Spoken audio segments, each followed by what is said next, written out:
मुकेश जी, सवाल यहां पर यह उठता है कि युद्ध के शुरुआती दिनों में हमें याद है कि जर्मनी और फ्रांस एक ऐसे देश थे जो बीच का रास्ता निकाल रहे थे, एनर्जी सप्लाई के लिए रूस से नेगोशिएशन की बात कर रहे थे। फ्रांस तो चाइना के साथ भी अच्छे संबंधों की वकालत कर रहा था, जो कि रूस का बहुत बड़ा समर्थक है। क्या बदल गया है? क्या सिचुएशन चेंज हो रही है कि आज सवाल यह हो रहा है कि क्या सीधे फ्रांस युद्ध में उतर रहा है? देखिए, मुझे जो आपने कहा उससे मैं सहमत हूं, क्योंकि फ्रांस और जर्मनी इस युद्ध के बहुत रिलेक्टेंट पार्टनर थे और कारण ये था कि इन दोनों के रिश्ते रूस से सुधर रहे थे। इनकी एनर्जी डिपेंडेंस रूस पर बढ़ रही थी, तो ये दोनों देश नहीं चाहते थे कि ये युद्ध हो, लेकिन युद्ध हुआ।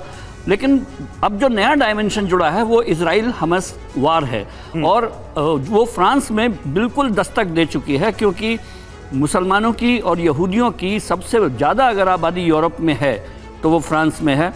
और पिछले दिनों देखा गया है कि वहाँ पर जितने भी यहूदी धर्मस्थल हैं वहाँ उनके ऊपर ड्रोन उड़ाए गए हैं, उनके ऊपर हमले हुए हैं, या देखिए कि वहाँ के सोशल मीडिया पर लगातार थ्रेट बढ़ रहा है। यानी कि फ़िलिस्तीन, वहाँ पर फ़िलिस्तीनी फोर्सेस बहुत मजबूत हो रही हैं। इसको डाइवर्ट करने के लिए आज का संबोधन है, जिसमें अगर फ्रांस अपना युद्ध में अपने फ्रांस ट्रूप कमिट करता है, जिसकी मुझे 0% संभावना लगती है, वो कारण ये है कि यूरोप के देश अपना बूट ऑन द ग्राउंड रखने से बहुत हिचकते हैं। बिल्कुल, वो अपनी मौतों से बहुत डरते हैं और वो दूसरे देशों की जान की कीमत पर युद्ध लड़ते हैं, अपने सैनिकों की नहीं। संभावना कम नजर आती है कि बूट्स ऑन द ग्राउंड उतारे जाएं फ्रांस की तरफ से यूक्रेन के पक्ष में। वहीं फ्रांस के राष्ट्रपति मैक्रों आज दोपहर अपने देश की जनता को संबोधित करेंगे। इससे पहले फ्रांसीसी संसद राष्ट्रपति मैक्रों की यूक्रेन के समर्थन में हर तरह के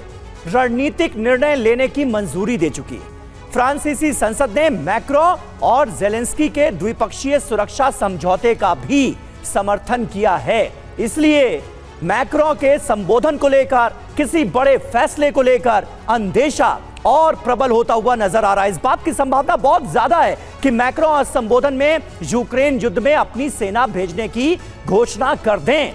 रिपोर्ट्स के मुताबिक नाटो देशों की ज्वाइंट फोर्सेस रूस को घेरने का मन बना चुकी है। ऐसे में संभव है कि उनके फाइटर जेट रूस पर डायरेक्ट हमला बोल दें, और अगर ऐसा होता है तो इसका नतीजा कितना विनाशकारी होगा, रवि, इसका अंदाजा हम लगा सकते हैं। बिल्कुल, यानी कि वो होगा जिसका डर, जिसकी आशंका पूरी दुनिया 2 साल से जता रही थी। और देखिए, यूक्रेन युद्ध के बीच पुतिन की बहुत बड़ी धमकी, भीषण जंग के बीच परमाणु युद्ध की आशंका, पुतिन ने दी परमाणु युद्ध की धमकी। रूस एटमी वॉर के लिए तैयार है, ये कहना है पुतिन का।